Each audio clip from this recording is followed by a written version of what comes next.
Vamos ler o texto.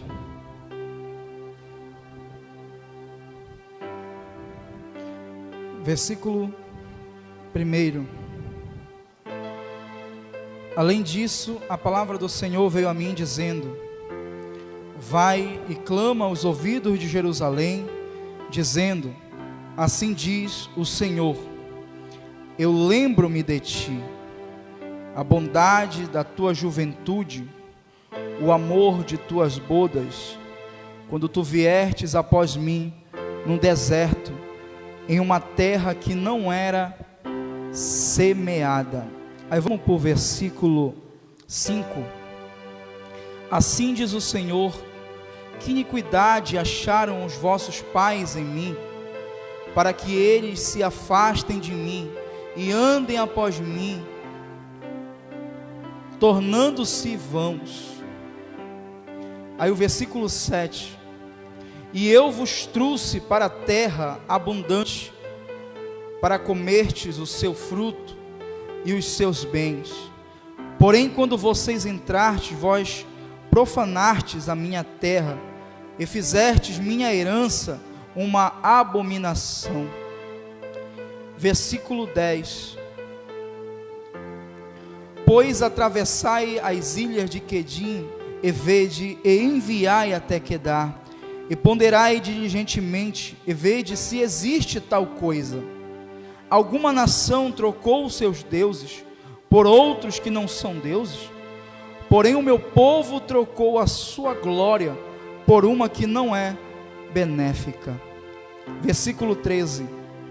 Porque o meu povo fez duas maldades: abandonaram a mim, a fonte de águas vivas, e cavaram cisternas para si, cisternas quebradas, que não podem armazenar a água. Feche seus olhos. Pai, quero te pedir, Senhor, uma vez mais, que o Senhor fale conosco através dessa palavra, que não venha ser eu, mas venha ser o teu Espírito, Senhor, me conduzir nessa noite, pois de mim mesmo nada tenho, nada posso, e nem me atrevo, Senhor, mas estou totalmente dependente da tua graça e da tua misericórdia. Fale com a tua igreja, Senhor, fale comigo, que o Senhor venha, meu Pai, derramar, Senhor, a tua glória nesse lugar, nessa noite, que mesmo em um número pequeno de pessoas, mas que possamos, Senhor, ser avivados e cheios de ti nessa noite. Pai, é que eu te peço e te agradeço. A igreja que concorda diz: sente no seu lugar glorificando o nome de Jesus. Se você puder, fique com a Bíblia aberta.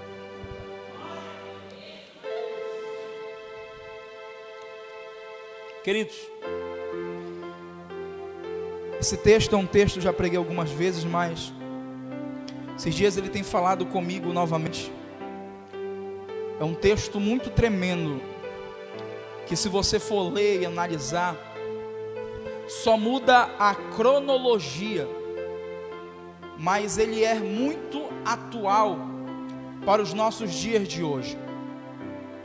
Jeremias foi um profeta que profetizou durante 40 anos em Israel, e não foi nada fácil Jeremias profetizar para esse povo. No capítulo 1, Jeremias é levantado por Deus ainda jovem, como ele diz: eu sou uma criança, Senhor, pois não sei falar. Ele ainda se achava inadequado, ele se achava pequeno, mediante daquilo que Deus estava lhe chamando, que era ser um profeta. Jeremias estudava para ser um sacerdote, pois ele vinha de uma família sacerdotal. Ele tinha um futuro pré-determinado em sua vida a ser um sacerdote. E quando Deus o chama para ser um profeta, ele se acha pequeno, ele se acha inadequado para aquela função. Só que aí Deus vai dizer algo tremendo para Jeremias: antes que te formasse no ventre, eu te conheci, e antes que saíste do útero, eu te santifiquei, e te tornei como profeta para as nações. Olha só que Jeremias vai dizer: então eu disse ao Senhor: ah, Senhor Deus, observe, eu não posso falar, pois eu sou uma criança. Aí o versículo 7, olha que Deus vai dizer para ele: porém o Senhor me disse, não digas eu sou uma criança, pois tu irás a todos a quem eu te enviar, e a tudo o que eu te ordenar falarás. Oh glória! Não tenha medo da sua face, pois eu estou contigo para te livrar, diz o Senhor. Então aqui Deus faz Jeremias entender que o Deus que chama é o Deus que prepara, é o Deus que cuida, é o Deus que leva, o que manda falar. Ele se acha pequeno e inadequado, mas Deus o convence dizendo: olha, eu que te chamei, porque desde o ventre eu já tinha te escolhido. Aonde eu lhe mandar você irá, e o que eu mandar você falarás.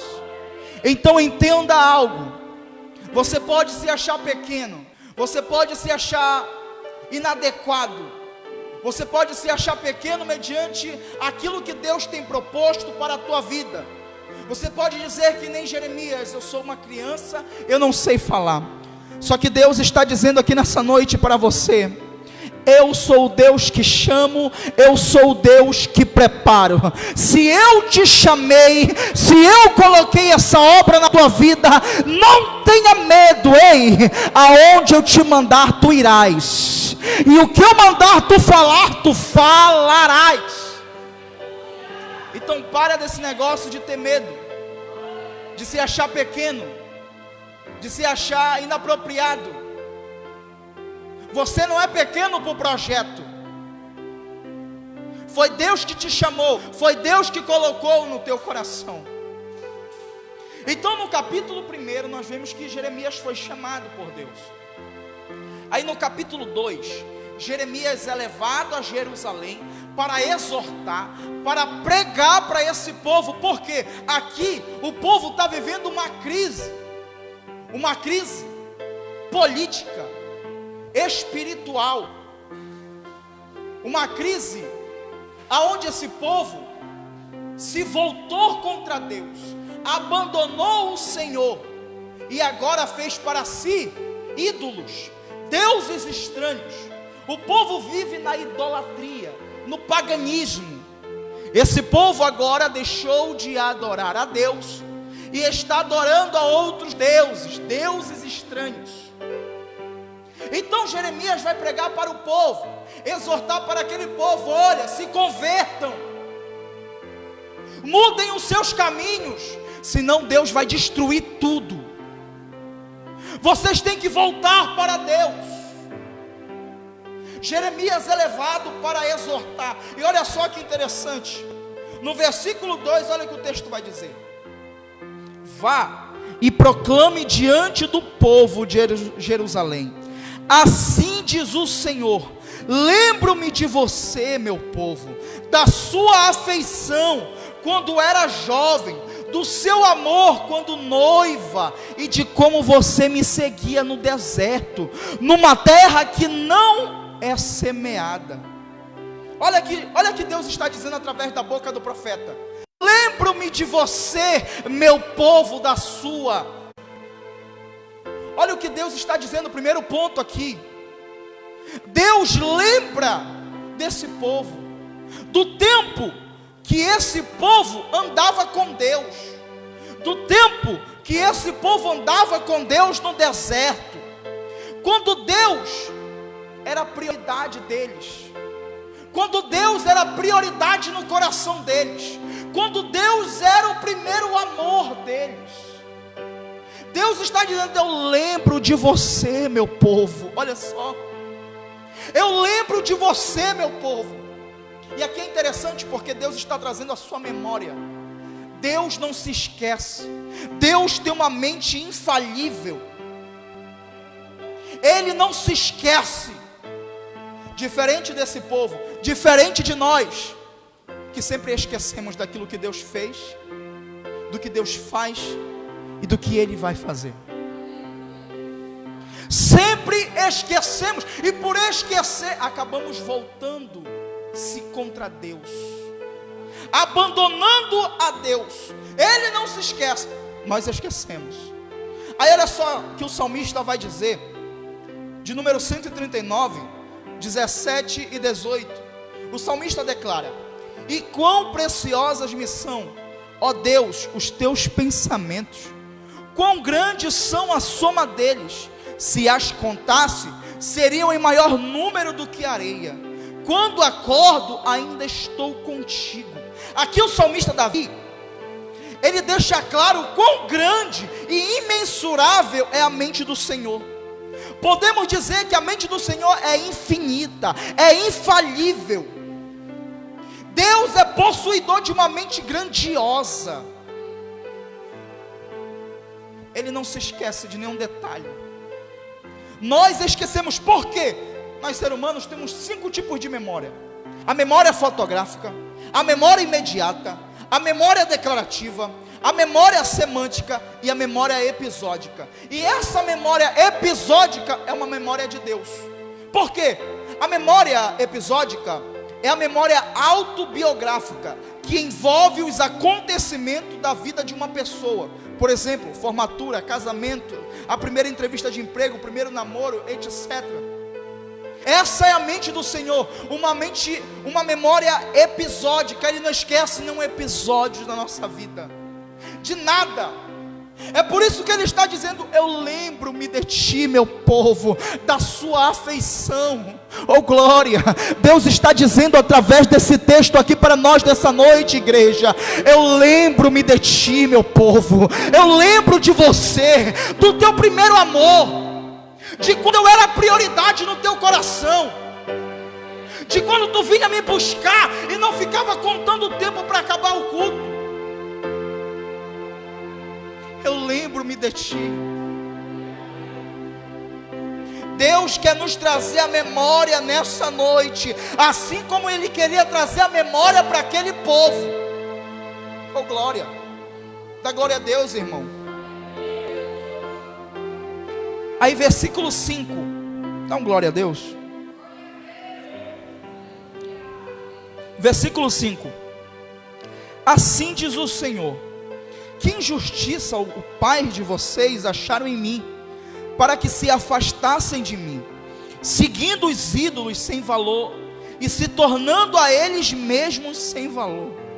Olha só o que Deus está dizendo: que injustiça os seus pais acharam em mim, porque esse povo aqui abandonou a Deus, mesmo Deus tendo dado tudo para eles, tirado eles do Egito, tirado eles da escravidão, tirado eles de uma terra que não semeava e colocando numa terra que semeia. Que injustiça os seus pais encontraram em mim. E sabe que isso aqui mostra a ingratidão desse povo, porque esse povo virou as costas para Deus como ingratos. Como ingratos, aleluia. Olha só, Deus está dizendo que toda vez que eu me afasto do coração de Deus, estou cometendo uma grave injustiça, porque foi Deus que me amou, Ele que me libertou, Ele que me transformou e que me fez filho e herdeiro. Então toda vez que eu me afasto do coração de Deus, eu estou cometendo uma injustiça, porque Ele nos amou primeiro, Ele nos libertou, Ele nos transformou e nos fez filho e nos fez herdeiro. Então esse povo aqui está mostrando ingratidão. Ingratidão. E o que Deus mais abomina é um coração ingrato. A ingratidão é um dos sentimentos mais aversos ao caráter de Deus. Olha só que interessante.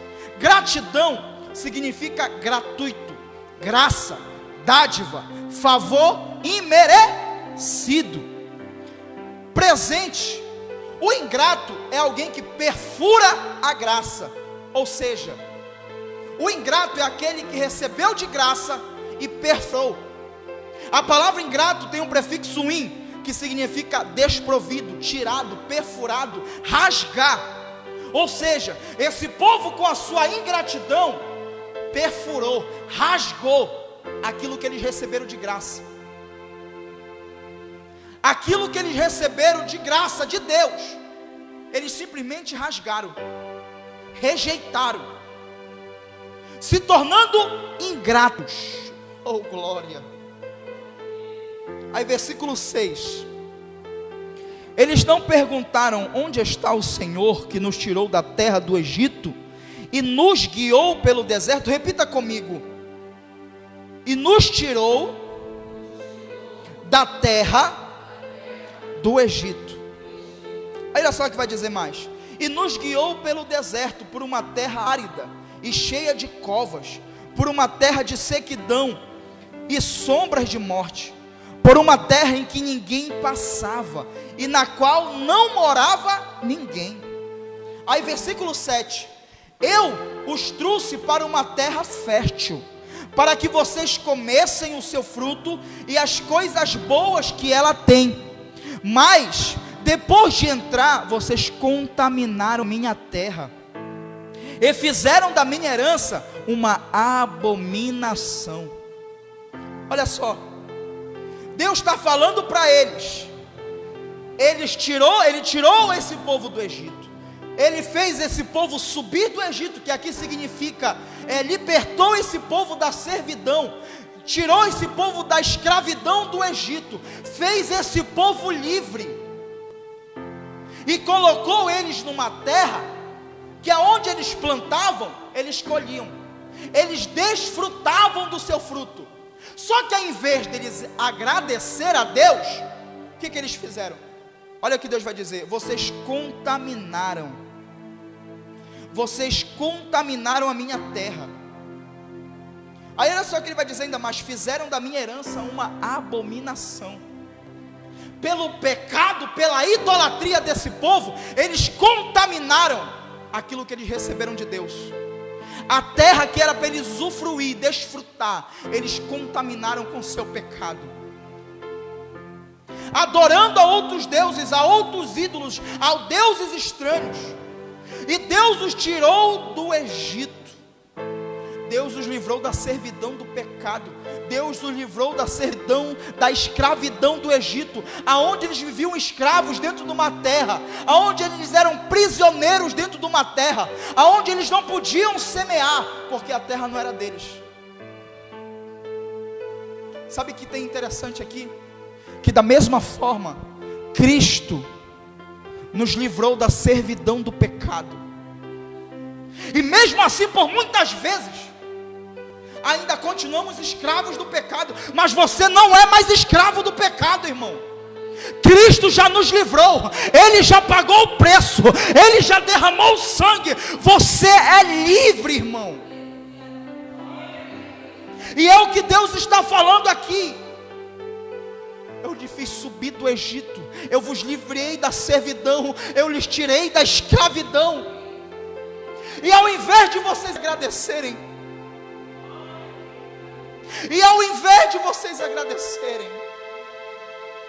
você tem agradecido a Deus, ou você tem sido ingrato? Você tem sido grato a Deus, ou você tem sido uma pessoa ingrata? Irmão, o que Deus fez por nós é um amor imensurável. Ele pagou o preço por mim e por você, pagou a dívida que nós tínhamos com o pecado, nós tínhamos com a lei, para nos livrar da servidão do pecado. Ele te fez livre, oh glória, Ele te amou primeiro, aleluia. Aí lá em Romanos capítulo 8, versículo 17, ele vai dizer: e eu fui filhos, nós somos filhos, e ele vai dizer ainda mais, Paulo vai dizer: nós somos herdeiros.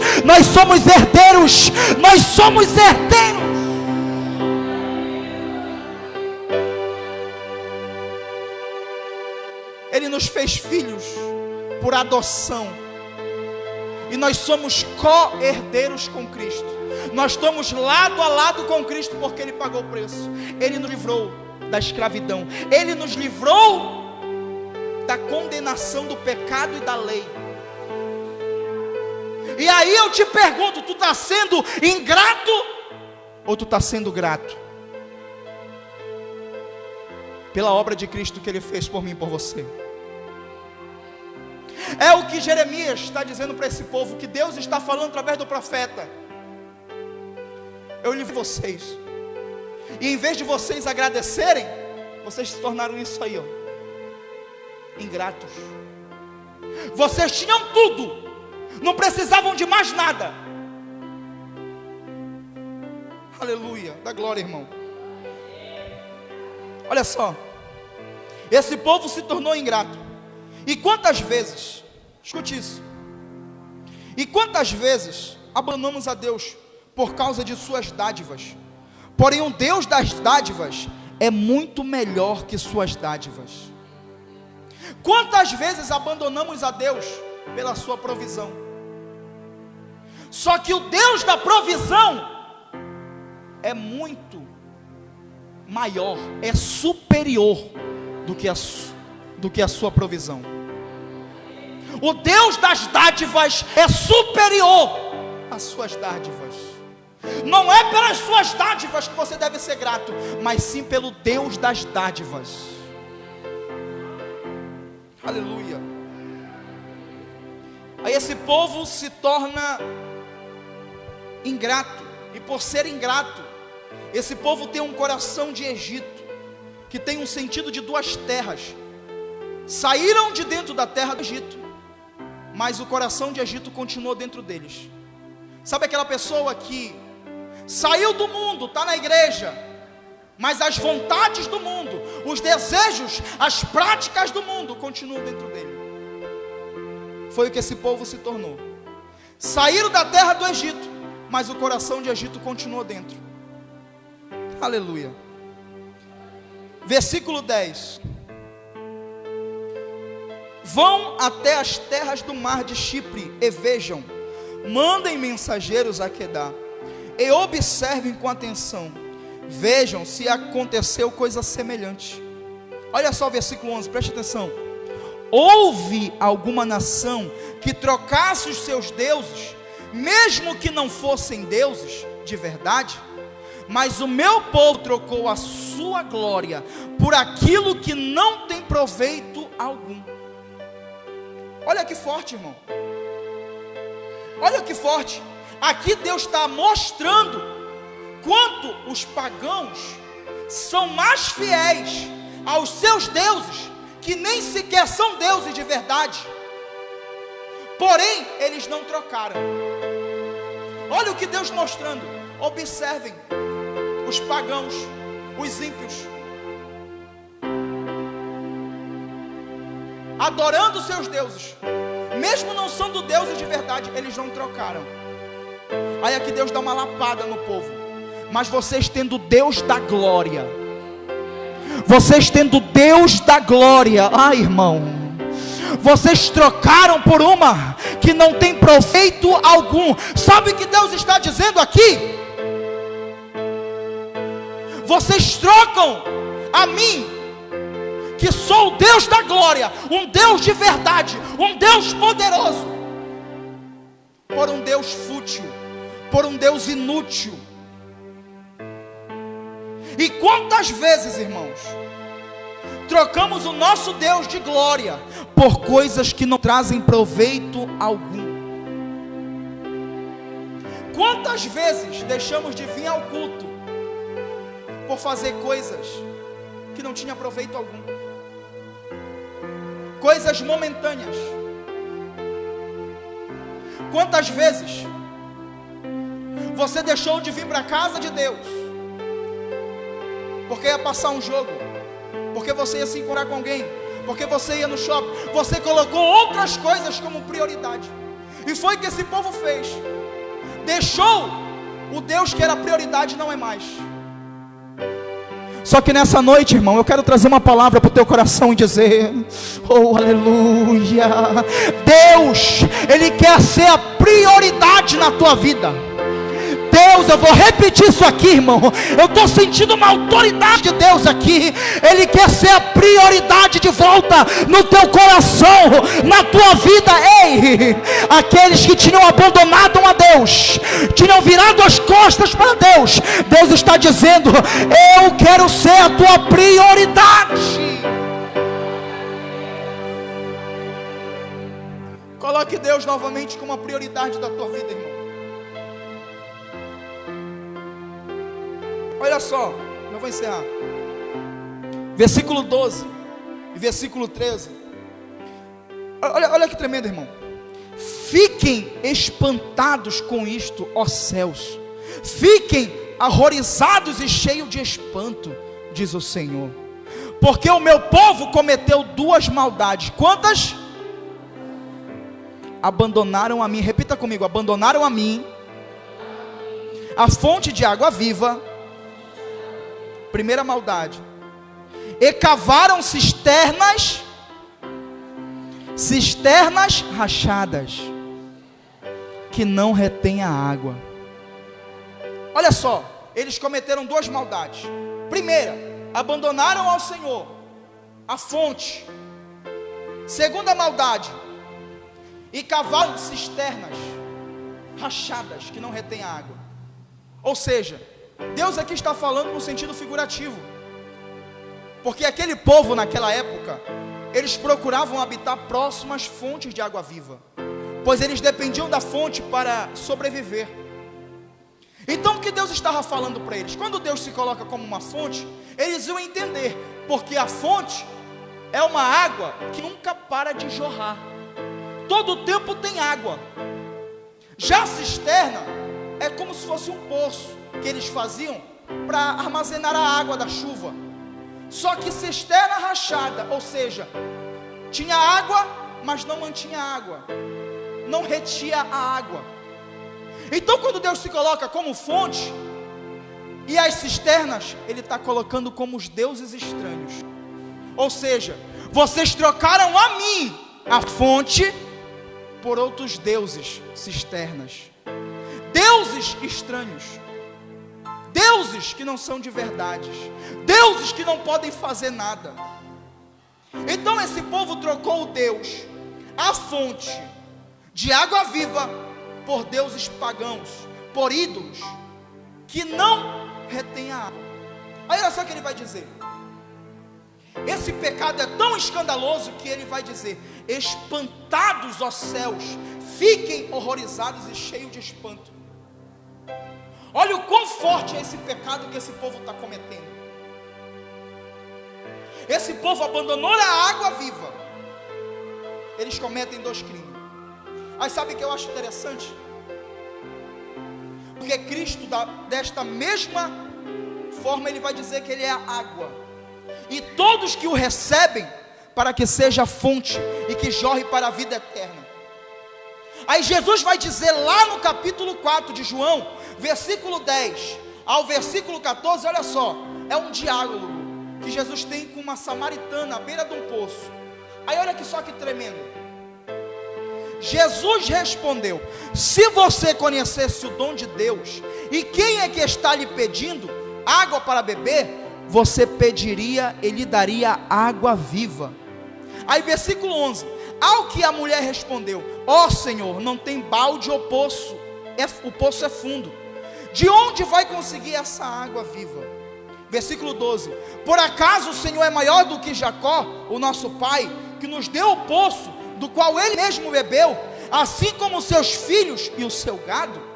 Aí Jesus respondeu: quem beber desta água voltará a ter sede. A água do poço, a água do poço. Pega isso aqui, irmão. Mas aí olha só o que ele diz no versículo 14: mas aquele que beber da água que eu lhe der, dele mesmo, nunca mais, eu vou repetir, nunca mais terá sede. Pelo contrário, isso, irmão, levante a mão. Pelo contrário, a água que eu lhe der será nele uma fonte a jorrar para a vida, para a vida, para a vida eterna, eterna. Aí segura, Apocalipse, capítulo 21, versículo 6. Disse-me ainda: tudo está feito. Eu sou o alfa e o ômega, o princípio e o fim. Eu, a quem tem sede, darei de graça da fonte da água da vida, da vida, da vida. Ei, Deus estava dizendo: eu sou a fonte, eu sou a vida.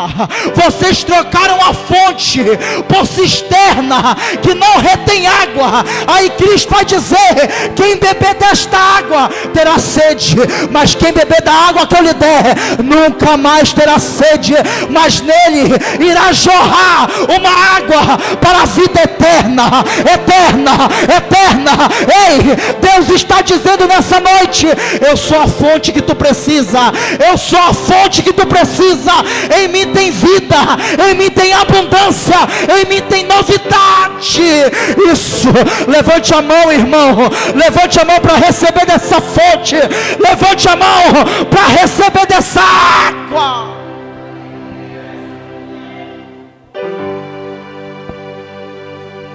Eu sou a fonte de água viva. Ele estava dizendo para o povo, irmão: eu sou vida para vocês. Essa cisterna aí não vai trazer proveito nenhum para vocês. Essas coisas que nos levam a trocar a Deus não vão trazer proveito nenhum para a nossa vida, para o nosso ministério, para o nosso sentimental, para a nossa vida profissional. Mas Deus está dizendo: quem está na minha fonte, nele irá jorrar uma água. Ele nunca mais terá sede. Ele nunca mais terá sede.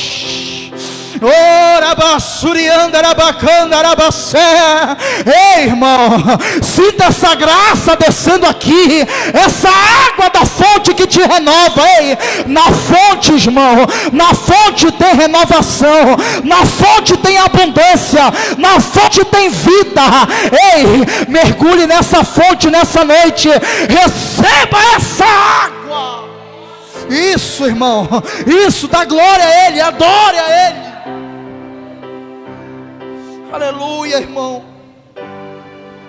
Jesus também está dizendo aqui que Ele é essa fonte, a fonte que precisamos. Ele é a fonte que precisamos. Porém a cisterna, os deuses estranhos não podem lhe dar dessa fonte. Aqueles deuses não podiam dar dessa fonte para eles. Era isso que Deus estava querendo dizer para eles: se arrependam, pelo amor de Deus. Eu sou a fonte que vocês precisam. Esses deuses, esses ídolos não podem dar para vocês dessa fonte. Por quê? Porque cisternas rotas, elas são coisas artificiais, prazeres momentâneos. E cisternas rachadas, pessoas que vivem em busca de experiência, são as pessoas que buscam cisternas, que buscam prazeres momentâneos, que buscam coisas que não sejam da fonte de Deus.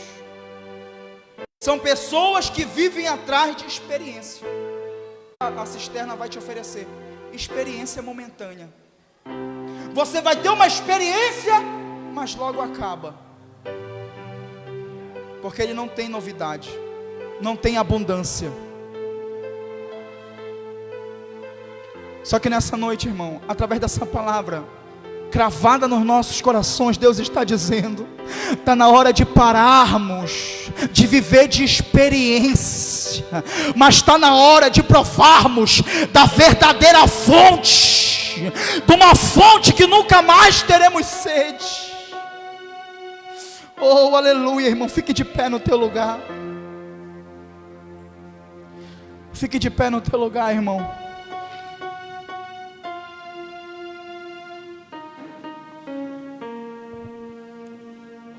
Oh, aleluia, Jesus. Irmão, hoje foi pregado desse Deus que é a fonte. a fonte que precisamos, a fonte que necessitamos. E eu queria convidar todos vocês para vir aqui na frente, para recebermos dessa fonte, para recebermos dessa água.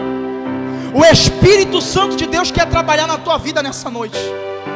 Por gentileza, irmão, venha aqui na frente. Se permita, fale com Deus.